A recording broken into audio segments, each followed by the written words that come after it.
कहानी की शुरुआत जेक नाम के लड़के से होती है। वह एक गरीब परिवार में पैदा हुआ था। वह जादुई मटर और राक्षस वाली मशहूर कहानी से बहुत प्रभावित था। पिता की बीमारी से मौत के बाद उसे अपने चाचा के साथ रहने के लिए भेज दिया गया। घर की मरम्मत के लिए उसके चाचा ने उसे अपनी गाड़ी बेचकर कुछ पैसे लाने के लिए शहर भेजा। रास्ते में जैक का ध्यान एक सर्कस शो पर गया। वह चुपके से शो देखने चला गया। शो देखते समय उसने देखा कि कुछ नशे में धुत आदमी एक खूबसूरत लड़की के साथ बदतमीजी कर रहे थे। जैक यह सब देख नहीं सका और तुरंत उन्हें रोकने के लिए आगे बढ़ गया। एक घूंसा खाने के बाद जैक ने देखा कि कमरे में मौजूद सभी लोग अचानक उसके सामने घुटनों के बल झुक गए थे। जब उसने पीछे मुड़कर ऊपर देखा तो उसे पता चला कि 5 मीटर लंबा चाकू पहले से ही उसकी गर्दन पर था। तभी उसे पता चला कि वह लड़की राजकुमारी थी। राजकुमारी को जाते हुए देखकर जैक को बहुत अजीब लगा। जब वह बाहर आया तो उसकी गाड़ी चोरी हो चुकी थी और वहाँ सिर्फ एक सफेद घोड़ा बचा था। वापसी के रास्ते में एक चालाक साधु ने उसे रोक लिया। उसने जैक के घोड़े के लिए 10 गुना कीमत देने की बात कही, लेकिन जैक के पास अब कोई पैसा नहीं था। भरोसा दिलाने के लिए साधु ने उसे गिरवी के तौर पर 5 मटर के दाने दिए। उसने कहा कि जैक इन मटर के दानों को मठ में ले आए, बदले में उसे बहुत सारा पैसा मिलेगा। उसने जैक को यह भी कहा कि मटर के दानों को पानी से दूर रखना, वरना कुछ बहुत बुरा हो जाएगा। जैक को बिल्कुल पता नहीं था कि उसके हाथ में जो मटर के दाने थे वे वही 5 जादुई बीज थे जिन्हें बूढ़े राजा के साथ दफनाया गया था। साधु पहले ही चुपके से महल में घुसकर उन बीजों को चुरा चुका था। जब शाही मंत्री घर लौटा तो उसने देखा कि घर पूरी तरह बिखरा हुआ था। वह घबरा गया। उसने फर्श पर पड़ी किताब उठाई और पता चला कि साधु बीज चुरा ले गया था। फिर उसने फर्श पर टूटा हुआ फूलों का गमला देखा, लेकिन अच्छी बात यह थी कि ताज वहीं था। इसलिए उसने सभी दरवाजे बंद करने और साधु को पकड़ने का आदेश दिया। इस बीच जैक को बिल्कुल पता नहीं था कि वह साधु एक वांटेड आदमी था। जब उसने ऊपर देखा तो साधु अपने सफेद घोड़े पर सवार होकर जा चुका था। जब चाचा को पता चला कि जैक ने अपनी गाड़ी कुछ मटर के दानों के बदले दे दी है तो वह बहुत गुस्सा हो गए। उन्होंने गुस्से में 5 मटर के दाने जमीन पर फेंक दिए। जब जैक उन्हें उठाने के लिए झुका तो उनमें से एक दाना फर्श की दरार में गिर गया। उसे जरा भी अंदाजा नहीं था कि इसके बाद उसके लिए बहुत बुरा समय आने वाला था। दूसरी तरफ महल में राजकुमारी अपने पिता से बात करने गई। उसने कहा कि वह उस आदमी से शादी नहीं करना चाहती जिसे राजा ने उसके लिए चुना है, क्योंकि वह उससे 10 साल से भी ज्यादा बड़ा है। लेकिन राजा ने उसकी बात नहीं मानी और उसकी बात साफ तौर पर ठुकरा दी। राजकुमारी राजनीति का हिस्सा नहीं बनना चाहती थी, इसलिए उसने आम लोगों जैसे कपड़े पहने और चुपके से महल से बाहर निकल गई। उसने सोचा कि अपनी झुंझलाहट दूर करने के लिए वह गांव की तरफ घुड़सवारी करने जाएगी, लेकिन तभी जोरों की बारिश शुरू हो गई। उस सुनसान जगह पर सिर्फ एक ही फार्म हाउस था जहां बत्ती जल रही थी। बारिश से बचने के लिए राजकुमारी घोड़े से उतरी और किसान का दरवाजा खटखटाया। इत्तेफाक से वह जैक का घर था। जैक ने उसे तुरंत पहचान लिया। वह वही राजकुमारी थी जिससे वह दिन में मिला था। जैक 20 साल से अकेला था। अपने दरवाजे पर आई उस खूबसूरत महिला को देखकर वह बहुत प्रभावित हुआ।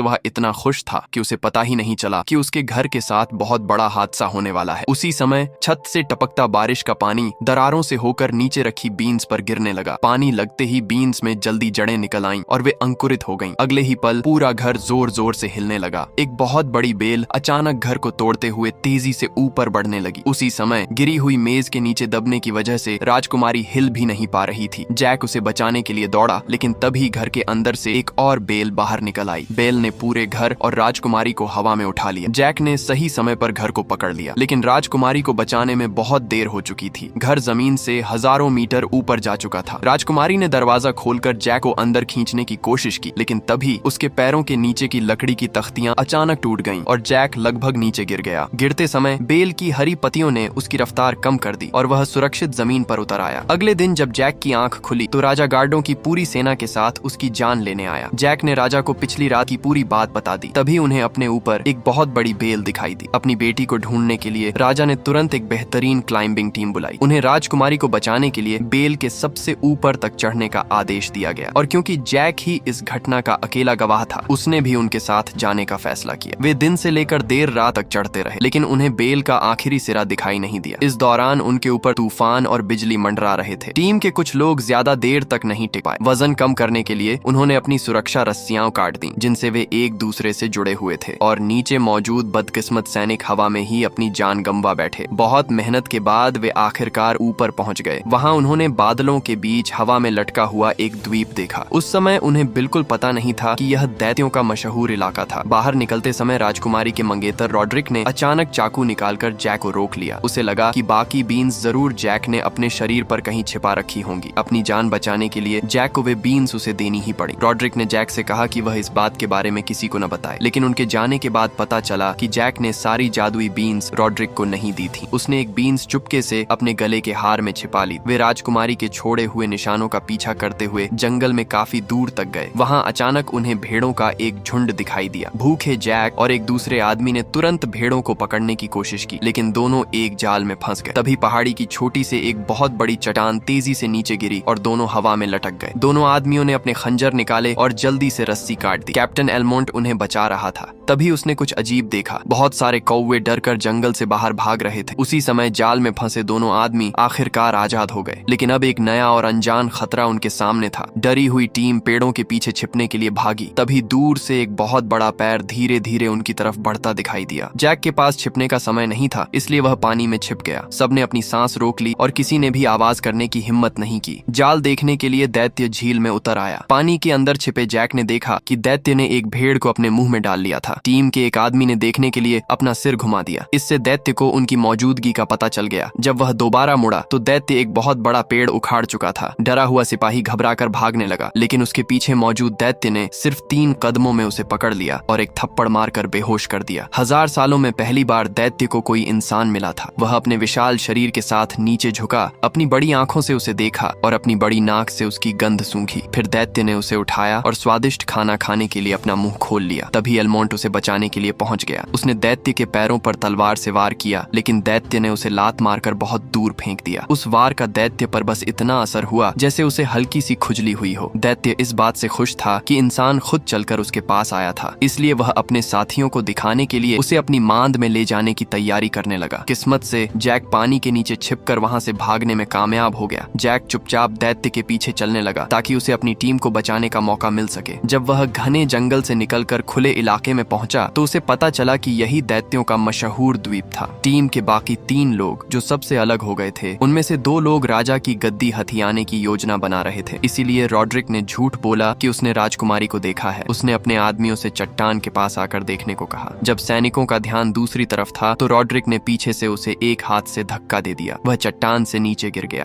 क्योंकि रॉड्रिक जो करने वाला था उसके बारे में जितने कम लोगों को पता होता उतना ही उसके लिए अच्छा था। वे अभी खुश ही हो रहे थे कि तभी पीछे से एक बहुत बड़े राक्षस ने एक और आदमी को पकड़ लिया और खा गया। फिर एक और राक्षस चट्टान के किनारे से चढ़कर ऊपर आ गया। रॉड्रिक चारों तरफ से राक्षसों से घिर चुका था और उसके पास वापस जाने का कोई रास्ता नहीं था। घबराकर उसने अपने बैग से एक जादुई ताज निकाला। बूढ़े राजा ने यह ताज एक राक्षस के दिल से बनाया था। जो भी यह ताज पहनता सभी राक्षस उसकी बात मानते थे। बूढ़े राजा ने इसी ताज की मदद से राक्षसों को इंसानों की दुनिया से बाहर निकाल दिया था। इसी वजह से राक्षसों को लगभग 1000 साल तक आसमान में मौजूद एक द्वीप पर बंद रखा गया था। दूसरी तरफ राजकुमारी राक्षसों की गुफा में एक पिंजरे के अंदर बंद थी। 2 सिरों वाला एक राक्षस उससे पूछ रहा था कि क्या उसके साथ कोई और भी आया है, लेकिन थोड़ी ही देर में राक्षस को पता चल गया कि राजकुमारी बूढ़े राजा की बेटी की संतान है। 2 सिरों वाले राक्षस ने यह बात सभी राक्षसों को बता दी। बूढ़े राजा ने उन्हें कैद किया था, इसलिए बदला लेने के लिए राक्षसों ने राजकुमारी को खा जाने का फैसला किया। तभी एक राक्षस अपनी लाई हुई फसल लेकर गुफा में वापस आया। 2 सिरों वाले राक्षस को समझ आ गया कि यहाँ सिर्फ राजकुमारी ही नहीं आई थी। गुस्से में उसने एक सैनिक को पकड़ लिया और पूछा कि वह यहाँ कैसे पहुँचा। सैनिक ने इंसानों की दुनिया में जाने वाले गुप्त रास्ते का राज्य बताने के बजाय मरना पसंद किया। जब 2 सिरों वाला राक्षस दूसरे सैनिक से सवाल कर रहा था तभी रॉड्रिक जादुई ताज लेकर वहाँ पहुँच गया। जिस भी राक्षस ने उसे देखा वह तुरंत घुटनों के बल बैठ गया और उसकी पूजा करने लगा। अब रॉड्रिक का असली मकसद सामने आ गया। वह जादुई ताज की मदद से सभी राक्षसों को अपने काबू में करना चाहता था। फिर वह उनकी ताकत से धरती पर वापस जाकर सभी राज्यों को हराना और पूरी दुनिया पर राज करना चाहता था। उसी समय जैक उनका पीछा करते हुए राक्षसों के ठिकाने तक पहुंच गया, लेकिन वहां बहुत कड़ी सुरक्षा थी, इसलिए उसे छिपकर सही मौके का इंतजार करना पड़ा। फिर वह गलती से राक्षसों के खजाने वाले कमरे में पहुंच गया। वहां सोने का बहुत बड़ा ढेर लगा हुआ था। जब जैक वहां से बाहर निकला तो वह रास्तों के जाल में फंसकर रास्ता भूल गया। उसे समझ नहीं आ रहा था कि किस तरफ जाना है। तभी उसे दूर से राजकुमारी के मदद के लिए पुकारने की आवाज सुनाई दी। जैक चुपचाप उस आवाज के पीछे चल पड़ा। वहां पहुंचकर उसे पता चला कि वह राक्षसों की रसोई थी। राक्षस रसोइये ने एलमोंट पर मुट्ठी भर आटा फेंका और उसके मुंह में ना का मैल भर दिया। फिर उसने एलमोंट को मीट पाई की तरह पेस्ट्री में लपेट दिया। उसे 2 छोटे सुअरों के साथ मेज पर रख दिया गया ताकि सबको ओवन में पकाया जा सके। तभी राजकुमारी के चेहरे पर लंबे समय बाद मुस्कान आई। उसने जैक को चुपके से मदद के लिए आते देख लिया था। राजकुमारी ने जैक से कहा कि वह आगे बढ़कर एलमोंट को बचाए क्योंकि उसे ओवन में डाला जाने वाला था। जैक ने पेस्ट्री में एक छेद किया और एलमोंट को खंजर दे दिया। राक्षस ने मेज पर रखे मीट लोफ में 3 बड़े टूथपिक लगा दिए। जब एलमोंट एलमोंट की बारी आई तो किस्मत से एक टूथपिक उसके पैरों के बीच फंस गया। फिर राक्षस उसे सीधे ओवन की तरफ ले गया। इसी बीच जैक चुपके से चाकू रखने वाली जगह के पास पहुंच गया और सही मौके का इंतजार करने लगा। राक्षस अपने बड़े चाकू से बहुत तेजी से सब्जियां काट रहा था। फिर उसने पिंजरा खोला और राजकुमारी को मेज पर रख दिया। जैसे ही राक्षस राजकुमारी पर वार करने वाला था, जैक ने चुपके से राक्षस के ऊपर रखा 5 मीटर लंबा बड़ा चाकू उठा लिया। फिर उसने चाकू लेकर नीचे छलांग लगाई और उसे राक्षस की पीठ में घोंप दिया। राक्षस दर्द से चीख उठा, फिर गलती से दीवार से टकराया और मर गया। इस तरह जैक राक्षस को मारने वाला पहला हीरो बन गया। तीनों ने वहां रुकने की हिम्मत नहीं की और तुरंत रसोई से निकलकर धरती पर वापस जाने की योजना बनाने लगे। लेकिन जब वे चट्टान के किनारे पहुंचे तो उन्होंने देखा कि इंसानों की दुनिया में जाने वाले एकमात्र रास्ते पर एक राक्षस पहरा दे रहा था। तीनों अपनी योजना के बारे में बात कर ही रहे थे कि तभी जैक के ऊपर से एक मधुमक्खी उड़कर गुजरी। इसे देखकर जैक के दिमाग में अचानक एक आइडिया आया। उसने लकड़ी की छड़ी से ततैया का छत्ता उठा लिया। फिर एलमोंट ने सावधानी से राक्षस का हेलमेट खोल दिया। जैक ने तुरंत ततैया का छत्ता राक्षस के हेलमेट के अंदर डाल दिया। हेलमेट पहनने के बाद दोनों आदमी तेजी से वहां से भाग गए और आगे क्या होता है इसका इंतजार करने लगे। कुछ ही देर बाद राक्षस खड़ा हुआ और काफी देर तक इधर उधर घूमने के बाद उसे आखिरकार अपना हेलमेट उतारने का ख्याल आया। लेकिन तभी एक मधुमक्खी उसके सामने उड़कर आ गई। उससे बचने की कोशिश में राक्षस अचानक चट्टान से सीधे नीचे गिर गया। इस तरह इंसानों की दुनिया में वापस जाने की आखिरी रुकावट भी दूर हो गई। एलमोंट ने कहा कि जैक को पहले राजकुमारी को लेकर जाना चाहिए। वह खुद पीछे रुककर गद्दार रॉड्रिक से निपटेगा। दैत्यों को दोबारा धरती पर आने से रोकने का एकमात्र तरीका जादुई ताज वापस पाना था। इस बीच नीचे की दुनिया में भिक्षुओं का एक समूह प्रार्थना कर रहा था। तभी वही दैत्य जो अभी चट्टान से गिरा था आसमान से नीचे आया और उनके सामने आ गिरा। हर कोई यह देखने के लिए वहां आ गया। इससे साबित हो गया कि दानव सच में मौजूद थे और यह सिर्फ एक कहानी नहीं थी। इंसानों पर दानवों का दोबारा हमला रोकने के लिए राजा ने राजकुमारी को बचाने का विचार छोड़ दिया। उसने आसमान तक जाने वाली बेलों के पुल को काटने का आदेश दिया। अगले दिन रॉड्रिक ने सभी दानवों को चट्टान के किनारे इकट्ठा होने का आदेश दिया। वे इसी बेल के रास्ते जमीन पर जाकर इंसानों से युद्ध करने की तैयारी कर रहे थे। पीछे रुका हुआ कैप्टन छिपकर उन पर हमला करने का सही मौका ढूंढ रहा था। तभी बाईं तरफ वाले 2 सिरों के दानव को कुछ अजीब लगा, लेकिन दाईं तरफ वाले दानव ने उसे रॉड्रिक को कुछ न बताने के लिए कहा। उसी समय एलमोंट अचानक रॉड्रिक के पीछे से आया और उसे खींचकर गुफा में ले गया। लड़ाई के दौरान गलती से बाकी जादुई बीज जमीन पर गिर गए। चालाक दानव जनरल ने अपने आदमियों को बड़े पत्थर तोड़कर गुफा का रास्ता बंद करने का आदेश दिया। कई बार लड़ाई होने के बाद रॉड्रिक ने एलमोंट को जमीन पर गिरा दिया। फिर उसने उसे चट्टान के किनारे से लात मारकर नीचे गिरा दिया। लेकिन रॉड्रिक ने हमला करने से पहले बहुत सारी बातें करके एक बड़ी गलती कर दी। एलमोंट ने मौका मिलते ही उसकी पीठ में छुरा घोंप दिया। रॉड्रिक ऊपर मौजूद दानव को अपनी मदद के लिए बुलाने लगा, लेकिन तभी वह एक बड़े पत्थर के नीचे दबकर मर गया। दानव ने रॉड्रिक को एक हाथ से उठाया और उसके सिर से जादुई ताज उतार लिया। फिर उसने ताज अपनी उंगली में पहन लिया। अब इस ताज की ताकत से 2 सिरों वाला दानव दानवों का नया राजा बन गया। तब तक नीचे मौजूद सैनिक बेलों को लगभग काट चुके थे। जैक और राजकुमारी वापस लौट रहे थे। तभी उन्होंने जमीन पर कुछ हलचल देखी। जल्द ही बड़ी बेल का संतुलन बिगड़ गया और वह उखड़ने लगी। जैसे ही उसकी आखिरी जड़ें टूटी, आसमान तक जाने वाली विशाल बेल तेज आवाज के साथ नीचे गिरने लगी। उसी समय ऊपर मौजूद एलमोंट ने आखिरी पल में बेल को पकड़ लिया और द्वीप से बाहर निकल गया। बेल को नीचे गिरते देखकर दानव गुस्से में चिल्लाने लगा। बेल गिरते ही जैक ने राजकुमारी को अपनी बाहों में लिया, बेल को पकड़ा और जमीन की तरफ कूद गया। फिर उसने सही समय पर घास के ढेर पर छलांग लगाई और सुरक्षित नीचे उतर गया। गिरी हुई बेल अब महल की तरफ बढ़ रही थी। महल के सैनिकों ने लोगों को बाहर निकालने के लिए अलार्म की घंटी बजाई। आखिरी पल में एलमोंट नदी में कूद गया और अपनी जान बचा ली। राजा अपनी बेटी को सुरक्षित वापस देखकर हैरान रह गए। उन्होंने जैक को राजकुमारी की जान बचाने के लिए बड़ा इनाम दिया, लेकिन एक पिता होने के नाते उन्होंने जैक को धन्यवाद भी दिया। जैक को इनाम की कोई चाहत नहीं थी, लेकिन नियम के मुताबिक राजकुमारी किसी आम आदमी से शादी नहीं कर सकती थी। इस वजह से एक दूसरे से प्यार करने वाले इन दोनों का साथ होना मुश्किल था। असल में वापस आते समय दोनों के बीच प्यार हो चुका था। अलविदा कहते समय जैक ने राजकुमारी को अपनी पसंदीदा एडवेंचर कहानियों की किताब दी ताकि वह उसे हमेशा याद रखे। जैक उदास होकर राजकुमारी को जाते हुए देख रहा था। तभी ऊपर मौजूद दानव ने एक खतरनाक काम कर दिया। उसे रॉड्रिक का छोड़ा हुआ बैग मिल गया। तभी उसे पता चला कि बैग में 5 जादुई बीज थे, इसलिए उसने 5 जादुई बीज नदी में फेंक दिए। नदी के पानी से बीजों को ताकत मिली और वे जल्दी ही अंकुरित हो गए। अगले ही पल जमीन से 5 बहुत बड़ी बेलें ऊपर बढ़ने लगी। 2 सिरों वाले दानव के आदेश पर उनके पीछे मौजूद अनगिनत दानव तेजी से बेलों पर चढ़ने लगे। उसी समय इंसानों और दानवों के बीच युद्ध शुरू हो गया। दानव बेलों के सहारे नीचे उतर रहे थे और इंसानों से लड़ने के लिए तैयार थे। जैक घोड़ों को खाना खिला रहा था। तभी उसने पानी की टंकी में हवा में कुछ अजीब देखा, इसीलिए वह तुरंत राजा को यह बताने शहर की तरफ निकल गया। राजा महल वापस जा रहे थे और उन्हें आने वाले युद्ध के बारे में कुछ भी पता नहीं था। जैक मठ के पास से गुजरा और वहाँ के भिक्षुओं से अलार्म की घंटी बजाने को कहा। 1000 सालों में यह पहली बार था, लेकिन राजा को अभी तक पता नहीं था कि उस अलार्म का मतलब क्या था। जब तक जैक अपनी टीम के पास पहुंचा तब तक बहुत देर हो चुकी थी। दानव घने जंगल से निकलकर इंसानों की तरफ तेजी से बढ़ रहे थे। वे घोड़ों से भी तेज थे और लगातार इंसानों के करीब आ रहे थे। दानवों ने पीछे रह गए सैनिकों को पकड़ लिया और अपने बड़े हथौड़ों से उन्हें सैकड़ों मीटर दूर फेंक दिया। फिर वे भीड़ में घुस गए और इंसानों को कुचलने लगे। एक और दानव ने विंडमिल को उखाड़कर भीड़ में फेंक दिया। विंडमिल जमीन से टकराई तो राजा का मुकुट भी नीचे गिर गया। अच्छी बात यह थी कि सामने मौजूद बेलों की वजह से इंसानों को भागने के लिए थोड़ा और समय मिल गया। तब तक राजा की सेना महल के पास पहुंच चुकी थी। दीवारों पर खड़े सैनिकों ने दूर से ही खतरा देख लिया और लोगों को सुरक्षित जगह पहुंचाने के लिए तुरंत अलार्म बजा दिया। एलमोंड तेजी से दीवारों की तरफ भागा। उसने अपने सभी आदमियों को इकट्ठा किया और महल को बचाने की तैयारी शुरू कर दी। उसने गार्डों को दीवारों से 5 टन तार नदी में गिराने का आदेश दिया। फिर ऊपर खड़े सैनिकों को रॉकेट तैयार करने और धनुष की डोर खींचने का आदेश दिया। राजा के शहर में वापस आने के लिए सब कुछ तैयार था। एलमोंड के आदेश पर सैनिकों ने अपने सारे तीर नदी की तरफ चलाए और तार में आग लगा दी। कुछ ही पल में जलता हुआ तार पूरी खाई में फैल गया। दानवों के वहां पहुंचने से पहले सैनिकों ने दरवाजे का ड्रॉब्रिज ऊपर उठाना शुरू कर दिया, लेकिन जैक, जो देर से पहुंचा था, अभी बाहर ही था। ड्रॉब्रिज बंद होने वाला था, इसलिए जैक ने पूरी ताकत लगाई और लकड़ी के पुल पर छलांग लगा दी, लेकिन 2 सिर वाले दानव ने पुल को ऊपर उठने से रोक लिया। जनरल ने तुरंत अपने तीरंदाजों को उस दानव पर तीर चलाने का आदेश दिया। तीर लगने से दानव दर्द में कराहने लगा। उसके हाथ ढीले पड़ गए और वह आग में जा गिरा। वहां पहुंचे दूसरे दानवों ने अपने बॉस को नदी में गिरते देखा, लेकिन उसे बचाने की कोशिश नहीं की। किसी को पता नहीं था कि नदी में गिरा वह 2 सिर वाला दानव मरा नहीं था। वह पानी के अंदर ही चुपचाप शहर की तरफ तैर रहा था। लेकिन ड्रॉब्रिज पूरी तरह बंद होने से पहले ही दानवों ने फिर हमला कर दिया। तभी लोहे के 2 बड़े हुक ड्रॉब्रिज को कसकर पकड़ लेते हैं। अगर दानव शहर में घुस जाते तो बहुत बड़ा खतरा हो सकता था। जैसे जैसे और दानव हुक से जुड़ते गए, ड्रॉब्रिज दानवों की तरफ झुकने लगा। एक जोरदार झटके में दानवों ने इंसानों की पुल खींचने वाली मशीन तोड़ दी। जब दानव दीवारों को तोड़ने वाले थे तो एलमोंड ने ड्रॉब्रिज को हुक से पकड़ने के लिए उसी तरीके का इस्तेमाल किया। अब बाहर मौजूद दानवों और इंसानों के बीच रस्साकशी शुरू हो गई। इंसानों ने दरवाजे को बचाने के लिए अपनी पूरी सेना वहां भेज दी, लेकिन दानवों ने शहर में आग लगाने के लिए एक और टीम भेज दी। उन्होंने जलते हुए पेड़ उठाकर इंसानों की भीड़ पर फेंकने शुरू कर दिए। जलते पेड़ आग के बड़े गोले की तरह सैनिकों पर गिरने लगे और उनकी लाइन टूट गई। दानव अब दरवाजे तोड़ने ही वाले थे। तभी राजा को राजकुमारी मिल गई। राजा ने उससे कहा कि वह जैक को अपने कमरे में ले जाए। वहां से मठ तक जाने का एक गुप्त रास्ता था। उन्हें वहां जाकर सिग्नल की आग जलानी थी ताकि दूसरे देशों से मदद मांगी जा सके। दोनों बिना देर किए महल की तरफ भागने लगे, लेकिन तभी फर्श के नीचे से एक जोरदार धमाका हुआ। वह वही 2 सिर वाला दानव था जो थोड़ी देर पहले नदी में गिरा था। अब महल के अंदर एक और बड़ी लड़ाई होने वाली थी। अगर आपको ये वीडियो पसंद आया तो चैनल को सब्सक्राइब और वीडियो को लाइक करें।